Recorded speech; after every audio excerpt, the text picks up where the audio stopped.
우리에게 주시는 은혜가 우리 가운데 풍성하기를 소망합니다. 아멘. 오늘 본문에서는 예수님과 한 바리새인 그리고 한 여인의 만남을 기록하고 있습니다.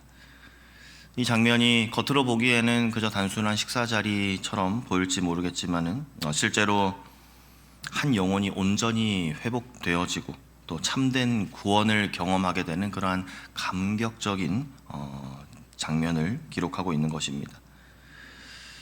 사람들은 이 여인을 죄인이라 그렇게 불렀지만 예수님께서는 그 여인을 사랑받는 자로 보셨습니다.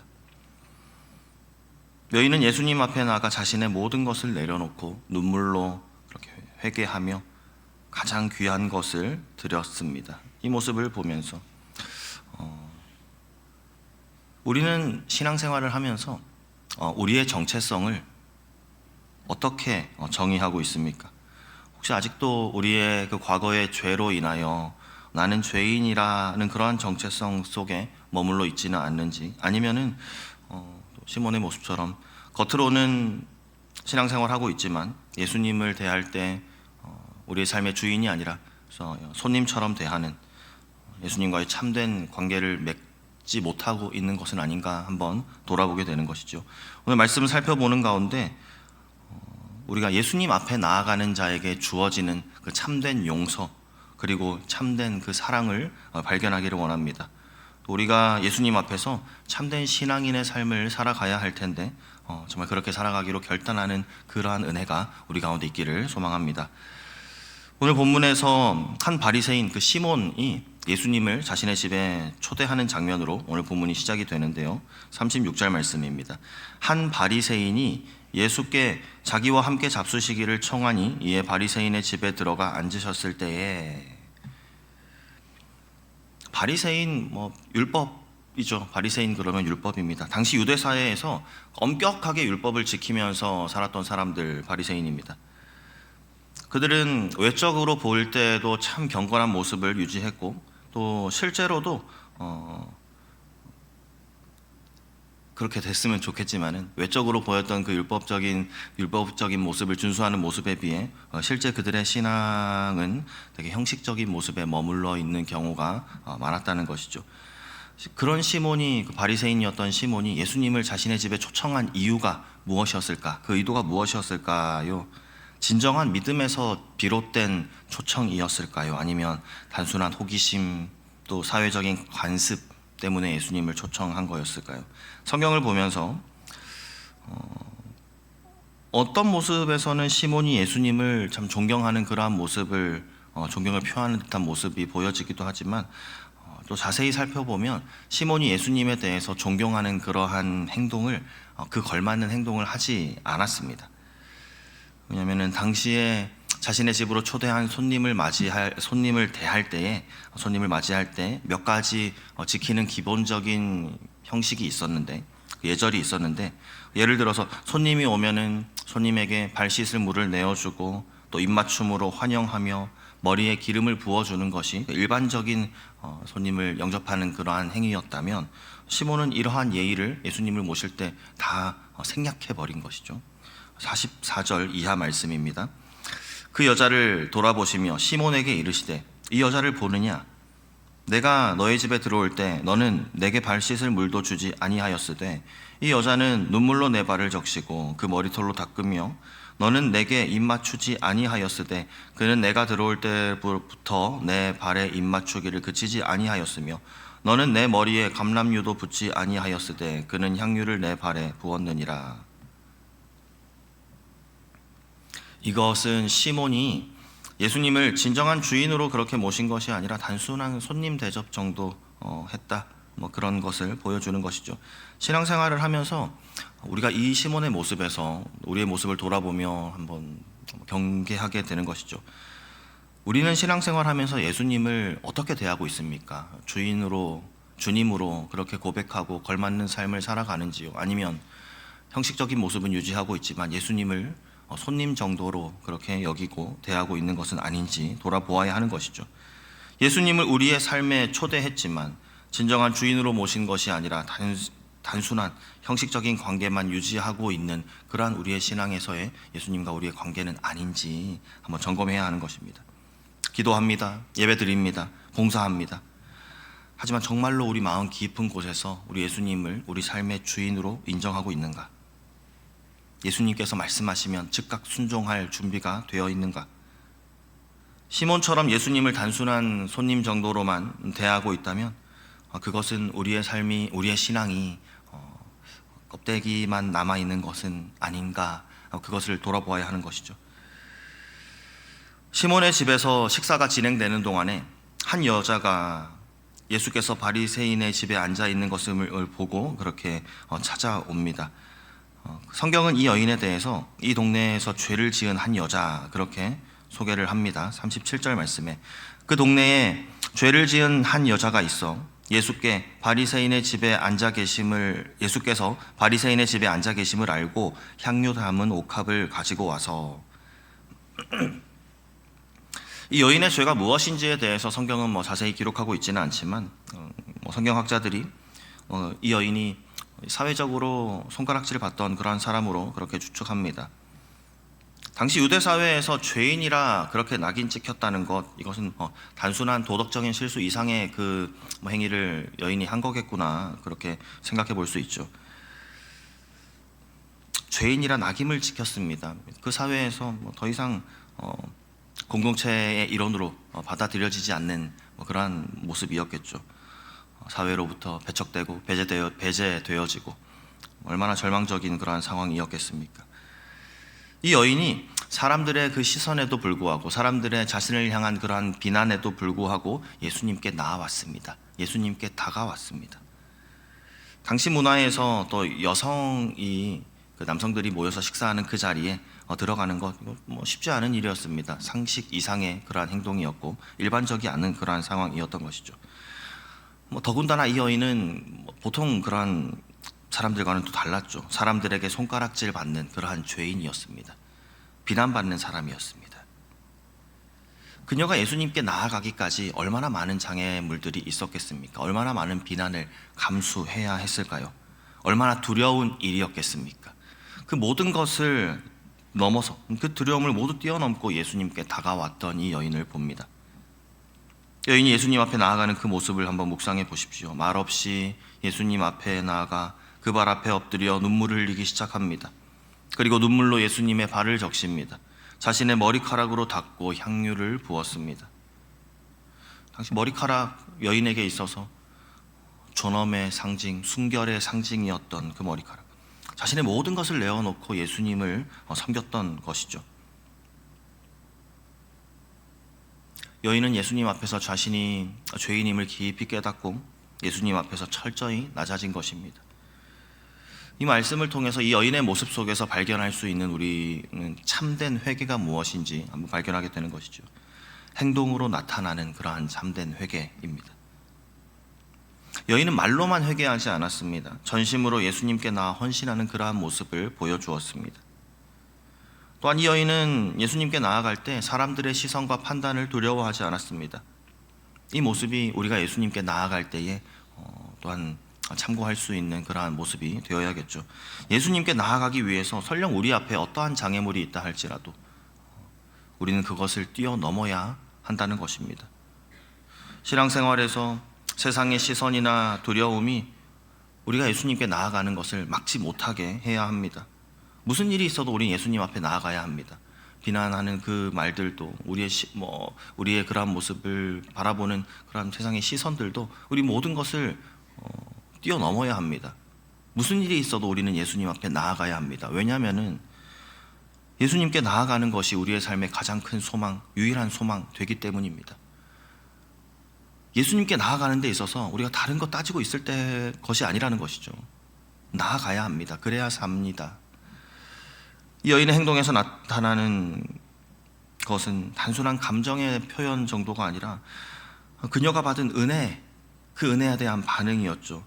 예수님께서 자신을 용서하실 것을 믿었기 때문에 예수님께 나아갈 수 있었습니다. 우리도 이 여인처럼요, 그 담대한 믿음 가지고 예수님 앞에 나아갈 수 있으면 좋겠습니다.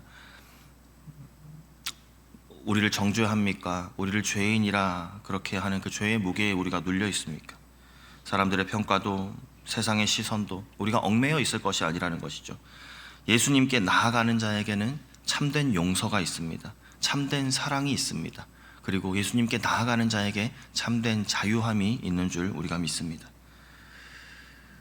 오늘 본문에서 예수님 앞에 2명의 사람이 서 있지요. 각기 다른 마음으로 있습니다. 예수님을 초대한 바리새인 시몬, 그리고 담대한 믿음으로 예수님께 나아갔던 이 여인. 아주 이 모습이 대조적입니다. 이 두 인물들을 보면서 또 예수님께서 하신 말씀을 보면서 드는 생각은 많이 용서받은 자가 더 큰 사랑을 나타내 보이는구나. 더 많이 은혜 받은 자가 예수님께 더 큰 사랑 나타내 보이는구나 라는 것입니다. 여인의 모습을 우리가 봅니다. 그녀는 예수님 앞에서 많은 말을 하지 않았습니다. 대신 눈물로 자신의 감정을 표현했습니다.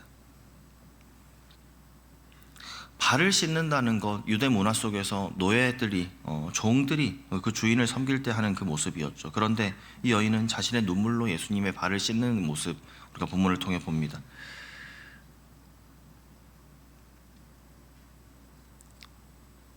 자신의 죄에 대한 깊은 애통함과 예수님의 사랑에, 예수님의 그 크신 사랑에 대한 감격에서 나온 그러한 행동이었겠지요.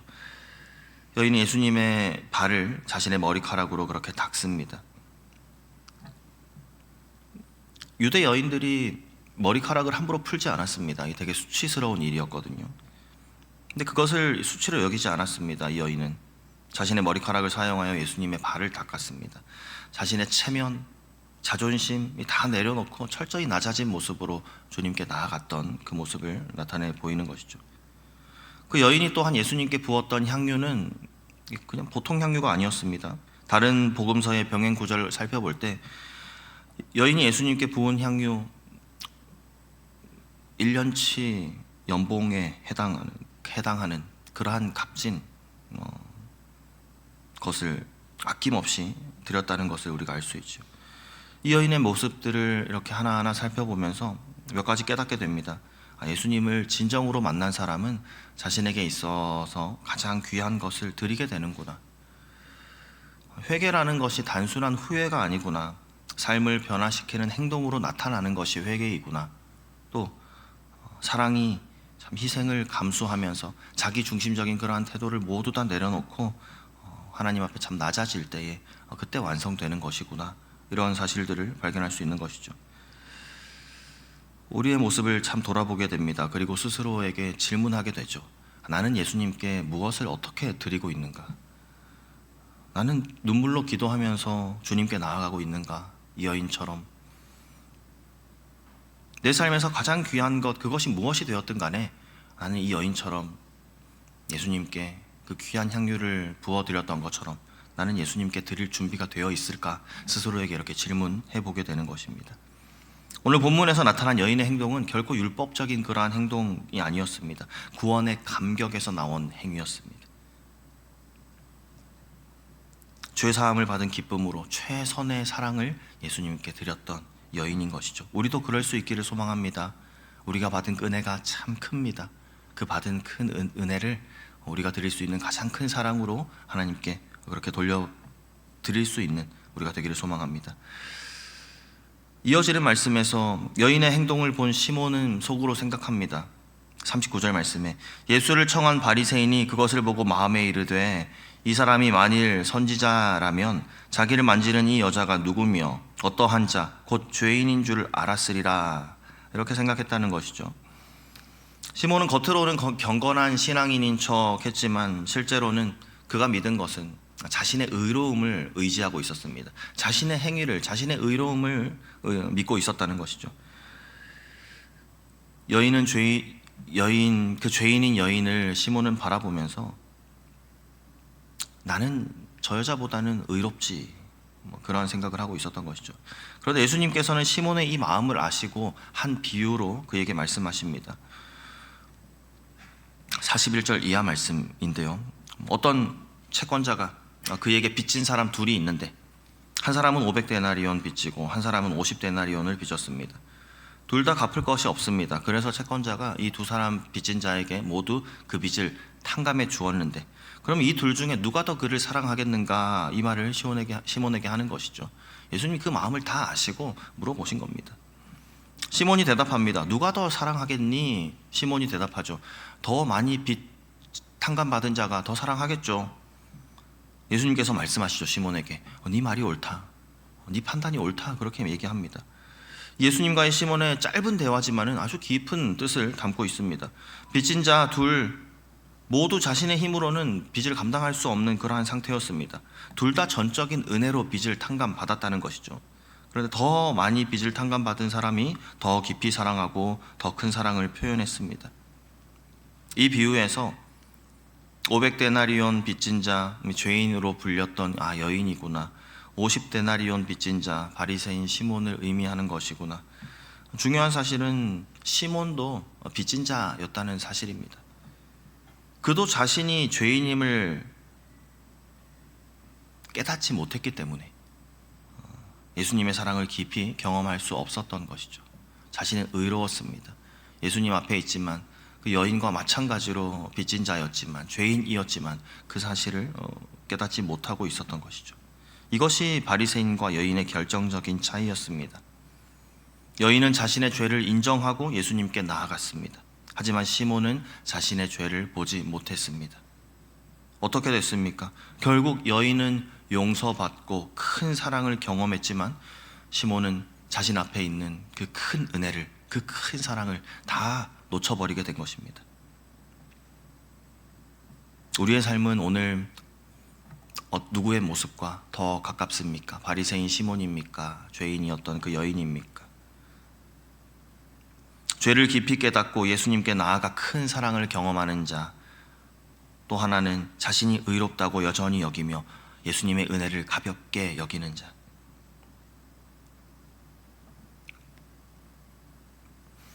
예수님께서는 여인을 향해서 선언하십니다. 내 죄 사함을 받았느니라. 당시 유대인들 오직 하나님만이 죄를 용서할 수 있다 생각했습니다. 예수님께서 죄를 사하신다는 말, 예수님께서 말씀하신 것이죠. 내가 곧 하나님이라, 그 사실을 드러낸 것입니다. 그 자리에 모여있던 많은 사람들이 이 말을 듣고 놀랍니다. 누구이기에 죄를 용서하는가? 사람들이 수근수근 거렸겠습니다. 혼란스러웠지만 우리는 확실히 압니다. 그리고 믿습니다. 예수님이 단순한 랍비가 아니라 죄를 용서하시는 하나님의 아들이시라는 그 사실을 우리는 알고 믿습니다.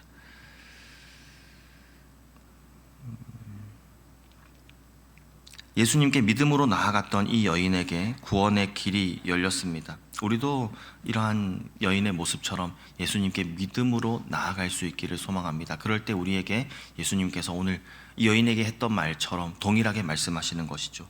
네 믿음이 너를 구원하였으니 평안히 가라 라고 그렇게 말씀하시는 것입니다.